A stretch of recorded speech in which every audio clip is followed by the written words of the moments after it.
अस्सलाम वालेकुम everyone, this is Abdul Samad Khan from connect collegiate. उम्मीद करता हूँ आप सब लोग बिल्कुल खैर खैरियत से होंगे, ठीक होंगे।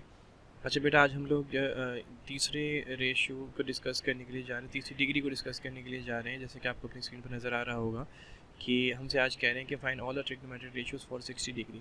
प्रीवियस 2 लेक्चर्स में हम लोगों ने 30 डिग्री और 45 डिग्री का डिस्कस किया था। आज हम 60 डिग्री के डिस्कस करने के लिए जा रहे हैं कि साइन 60 डिग्री की, कॉस 60 डिग्री की, टेंजेंट 60 डिग्री की वैल्यूज़ और इनके इन्वर्सेस की वैल्यूज़ क्या होती हैं। अगर हम डायग्रामेटिक देखकर इसको चलते हैं और without using the scientific calculator, तो ये किस तरीके से होगा, आइए देखते हैं। अच्छा बेटा, जैसे प्रीवियस लेक्चर की तरह हमने यहाँ पे थोड़ी डिस्क्रिप्शन दी है कि हम एक राइट एंगल ट्रायंगल कंस्ट्रक्ट कर रहे हैं। इसके अंदर राइट एंगल जो है वो एंगल सी पर बनेगा, और एक एंगल जिसके लिए आज हम काम करने के लिए जा रहे हैं दैट इज़ 60 डिग्री, वो बनेगा एंगल ए। ठीक है, तो इस तरीके से सारी डिस्कशन हमने पहले भी डिस्कस की थी, अभी भी आपके सामने स्क्रीन पर नज़र आ रही होगी।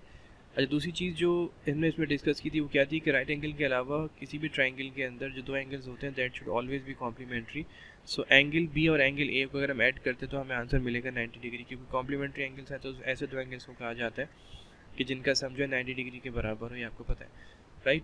अब इसमें क्या है कि एंगल ए तो हमें 60 degree as shown in the given figure, हमने यहाँ पे 60 डिग्री मेंशन कर दिया एंगल ए की जगह पे। बाकी जब 60 डिग्री हम राइट हैंड साइड पे शिफ्ट करेंगे बेटा, तो ये 90 से माइनस होकर हमें एंगल बी का आंसर बताएगा which is equal to 30 degree. Now जैसे कि प्रीवियस 2 लेक्चर्स में मैं आपको बता चुका हूँ कि लाइन जो है ये सबसे मेन लाइन होती है।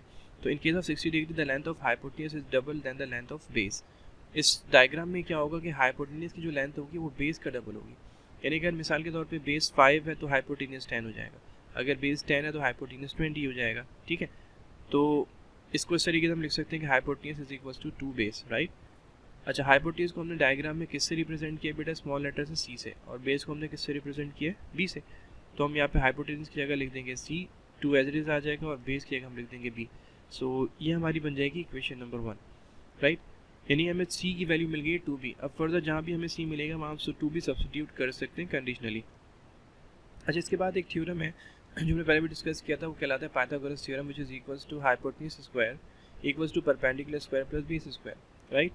हाइपोटेन्यूज स्क्वायर क्या है, हाइपोटेन्यूज क्या था सी, परपेंडिकुलर क्या था ए, और बेस क्या था बी, जैसे हमने डायग्राम में डिस्कस किया था। और क्योंकि इस इक्वेशन में सारे रेशियोज़ के ऊपर सारी लेंथ्स के ऊपर स्क्वायरिंग आ रही है, तो हम इनके लेटर्स में भी स्क्वायरिंग मेंशन कर देंगे। So c square is equals to A square plus b square in the form of letters Pythagoras theorem बनेगा, राइट।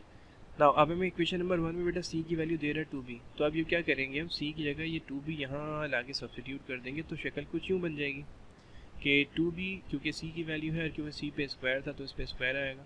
बाकी a square plus b square as it is लेंगे क्योंकि इनकी वैल्यू हमें नहीं पता। नाउ 2 का स्क्वायर 4 होता है, बी का स्क्वायर बी स्क्वायर होता है। अच्छा, इस स्टेप में आप देखोगे तो एक बी स्क्वायर लेफ्ट पर है, एक बी स्क्वायर की फैमिली राइट पर है। तो हम क्या करेंगे, सारी बी स्क्वायर्स को एक जगह इकट्ठा कर लेंगे, तो ये राइट वाला जो बी स्क्वायर है जब ये लेफ्ट पर आएगा तो ये हो जाएगा माइनस बी स्क्वायर, राइट। और जब हम बी 4b स्क्वायर में से आपको पता है हम बी स्क्वायर माइनस कर सकते हैं बिकॉज फैमिलीज और पावर इसकी सेम है। तो जब हम माइनस करेंगे तो हमारे पास आंसर क्या आ जाएगा, 3b square is equals to A square. Now again हमें पता है स्क्वायरिंग कैंसिल करने के लिए हमें स्क्वायर रूट अप्लाई करना पड़ता है। हमने दोनों साइड पर स्क्वायर रूट अप्लाई करना है।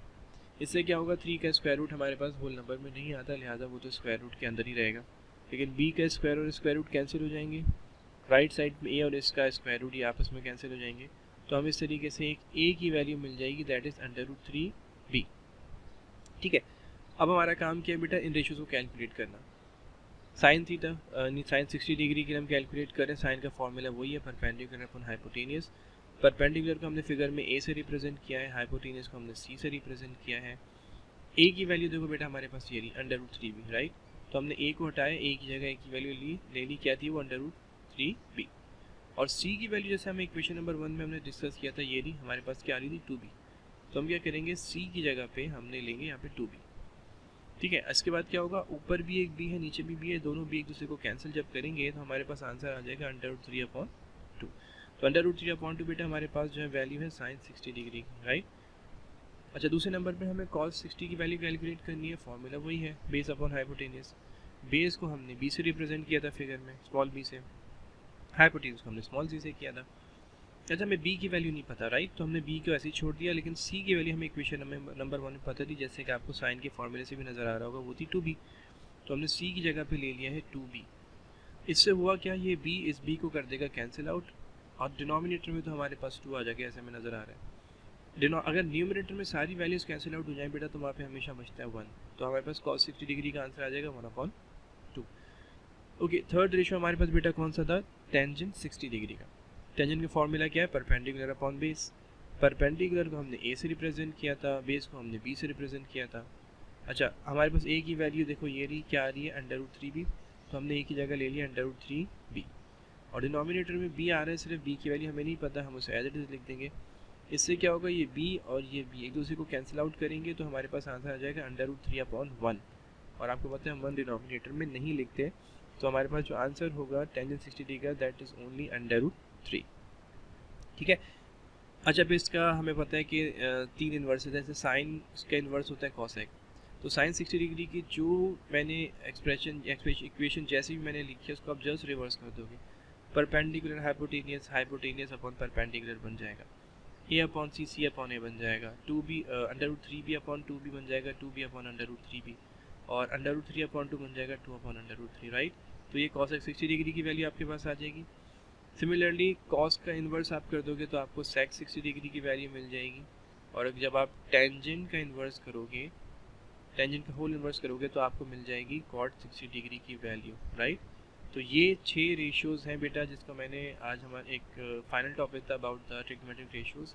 हमने पहले 30 डिग्री को डिस्कस किया, और उसके बाद हमने 45 डिग्री की एक वीडियो अपलोड की थी, और आज हमारा लेक्चर जो था वो 60 डिग्री के हवाले से था।